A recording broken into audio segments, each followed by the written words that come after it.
quand j'ai remarqué toujours, quand ils construisent des immeubles pour me les mettre en location, c'est là que ça tombe. Sinon, eux-mêmes où ils habitent, ça ne tombe pas beaucoup. Remarquez très bien. La plupart des immeubles qui tombent sont des immeubles qui sont mis en location. Le propriétaire n'habite jamais là-bas. Donc, c'est facile de prendre ciment 3 tonnes pour vouloir faire immeuble. Franchement, arrêtez ça un peu. L'immeuble respecte une certaine architecture. On prend un architecte qui va faire l'étude du sol déjà. On va voir si le sol même supporte ce genre d'immeuble. Même si, parce qu'aujourd'hui, on pointe du doigt le ministère de la Construction.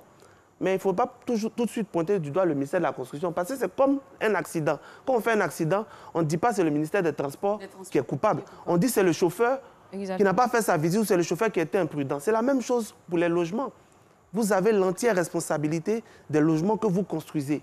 Et c'est pour cela qu'aujourd'hui, les gens meurent n'importe comment dans les appartements, dans les immeubles, et puis ça ne va pas quelque part. Parce que nous aussi, quand on s'en va habiter, tellement on cherche maison, on voit l'immeuble même, c'est bizarre comme ça. Quand on nous a dit que le loyer c'est 150 000, comme maison coûte cher, moins cher ici à Abidjan, on s'en va, on prend, on habite dedans, et puis voici ça. Il y a d'autres même qui habitent dans des immeubles qui sont fissureux comme ça, mais quand même on habite dedans.